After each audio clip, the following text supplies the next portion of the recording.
But anyways, besides the stuff that's going on in Fox Sports, let's keep it in sports, right?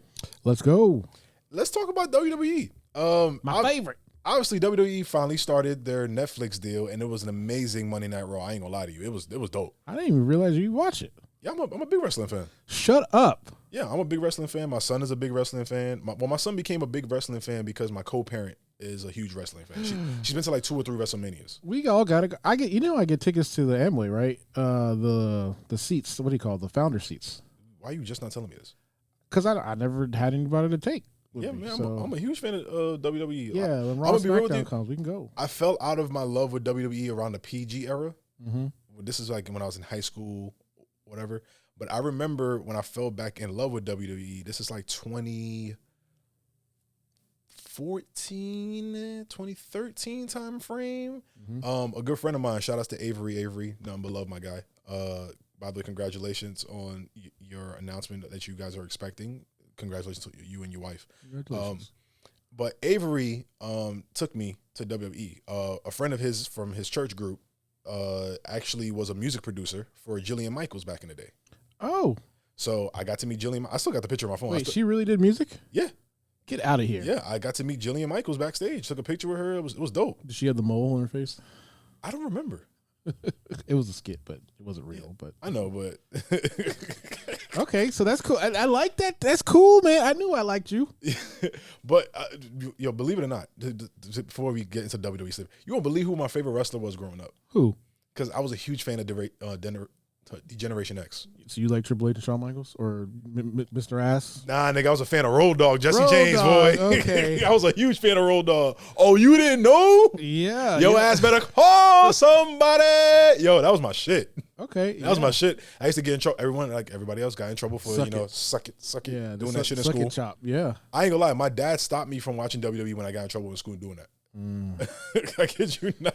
Oh, the nostalgia. Yeah. But then when the Generation X kind of like faded out and broke up and all that stuff, and then it was like that Batista, Kurt Angle, Rey Mysterio. That was a ruthless aggression era. Yeah, Eddie Guerrero, John Cena, Thug. Oh snap! the mic. Word Life time frame. That's when my dad allowed me to get back into WWE again because I guess he didn't think it was that bad. Because that's around the time they stopped doing the chair shots, right? It was after Chris Benoit committed all those murders. Yes, that's when they stopped doing the chair shots. Yep. So, yeah, that's when I was allowed to watch WWE again. I mean, I was 13, 14 at that time. I was watching that shit in my room anyway, so, like, who gives a fuck? Nice. But anyways, back to WWE. To speak about WWE, the reason why we're speaking about it, great match with Roman Reigns and Solo, you know what I'm saying? Hulk Hogan, bro. He got booed. Not surprised. He got fucking booed. Good. Now, let me explain something to a lot of people out there in the world. Man, that should be the bro what you on. That should have been a bro what you on. But the bro what you on is a little bit better, don't you think? Yeah. The bro what you on for this episode is a little bit better. But for Hulk Hogan specifically, we live in Orlando, Florida. Phil and I, we're recording this out of Orlando, Florida. So Hulk Hogan back in the day had a big, I guess, impact. Yeah, he still has a shop here. He still has a shop on I-Drive. Hogan's Beach Shop. Yep. So we see Hogan a lot. We hear about him a lot here in the city. The reason why Hulk Hogan is being spoken about right now is because he got booed. The reason why he got booed is because a lot of WWE fans who are of all shades, creeds, and colors, and a lot of different political views, by the way. I just want to point that out, too, because even people on the right-wing side who are fans of WWE was booing this motherfucker. Mm-hmm. Hulk Hogan has consistently just been a dumbass, I think, in my opinion. Also, consistently racist. He's admitted openly out loud to multiple people behind the scenes that he's racist, right? But brother, what gets me about him getting booed is that I think maybe 10 minutes before he came out, they had Undertaker come out. And a lot of people were saying that, well, they're booing Hulk Hogan because he is a Trump supporter. I'm like... And so is Undertaker. Yeah, Undertaker's a big Trump supporter. But the reason why we support Undertaker is because... He's not racist. He's not a fucking... He's not a racist, I guess, in the traditional sense. That we know. I'll say that much. That we know. But I just feel that... Also, the term when they say, history history is never, I guess, is never kind to certain people. Okay, yeah. I think history is showing that Hulk Hogan is not being kind. History is not being kind to Hulk Hogan, because when you find out little things here and there from the 70s, 80s, and 90s to the 2000s about Hulk Hogan, shit that he did behind the scenes, whether it was when Jesse Ventura was trying to make a union with all the wrestlers so they could have better pay and better safety around, the business. Yep. Hulk Hogan snitched them out, and Jesse Ventura pretty much got kicked out of WWF at the time. Yeah, he got blacklisted for. Yeah, he got blacklisted for a while.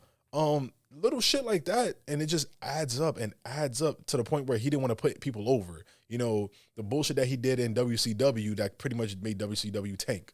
You know what I'm saying? Yep. The little shit here and there, like, I'm sorry, Hulk Hogan. A lot of people think Hulk Hogan is the most iconic wrestler of all time. I will not disagree with that. I will not.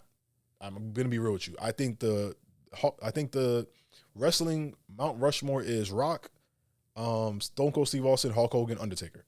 You could interchange any of them with Mick Foley, Shawn Michaels, Sting. Only 4 slots, man. I'm saying you can interchange them. But Hogan definitely. But the one spot you're not interchanging is Hulk Hogan. Yep. You can interchange Rock. You can interchange Stone Cold. You can interchange Undertaker if you feel like it. But the one spot you're not interchanging is Hulk Hogan. Let's be real. Mm-hmm. So it shows that no matter how much of an asshole you are, no matter how good you are at your craft, if you're an asshole, history is going to show that you're an asshole, bro. Mm-hmm. And when you got fans of all ages, that's Hulk Hogan's age to my age, like our era, we grew up on, Attitude, Ruthless Aggression, and PG, to the point where the new age fans who are my son's age, 5, 6, 7, 8, 9, they're booing you too, because even they know how much of a piece of shit you are. You know what's funny though? So if you look in the picture, you see in the back, there's Jimmy Hart. Jimmy Hart's an iconic manager. Everyone loves Jimmy Hart, right? Bro. That's the sad part too. Everybody loves Jimmy Hart. The look on his face, you could see his face cringe when people were booing. Yeah. And someone took a picture. I saw this on Reddit. Was Hulk Hogan just recently got married again. And his wife was asking the person in the crowd, she's like, why are they booing him? That's fucking hilarious. That's fucking hilarious. Hogan called black people blizz so exactly. Fuck you, bro. The Hulk had a whole voicemail cursing his daughter out because supposedly she was fucking a black dude. But was he wrong though? What he said? Yeah, I'm gonna be real. If a black dude was raw dogging his daughter, that's too bad for you. Like he better be some rich blizz piz. Yeah, that shit was crazy. That shit's still crazy. Yo, you know what's crazy too? Like I have a couple of like content creators I follow who I truly respect and admire in this space. One of them is Kev on Stage. You know who that is? Heck, come on. You know who Kev on Stage? Kev on Stage, the church guy that he is. He was booing Hulk Hogan. He was in the building. I love Kev on Stage. But the fact that Kev on Stage was booing him, he did. He's on some fuck shit. Mm-hmm. Kev on Stage booed Hulk Hogan. Like Hulk Hogan's on some fuck shit. Let's just be real. That's hilarious. But enough about Hulk Hogan and WWE. Hey, WWE so far so good with the new Netflix partnership. By the way, it looks great. Yeah, I agree. Shout outs to Jake Paul and Mike Tyson for getting the bullshit out the way with the streaming, because Beyonce halftime show at Christmas looked great, mm-hmm. And then now with this looks great. I think Netflix, Disney with ESPN and ABC. NBC with Peacock, and what's the other one? CBS Sports. Hey, y'all need to keep your head on the swivel, because Netflix is coming for y'all money. Amazon Prime too, because Thursday Night Football is great on Amazon Prime, by the way. But Netflix is coming for all the money. I'm telling y'all right now, y'all need to tighten up.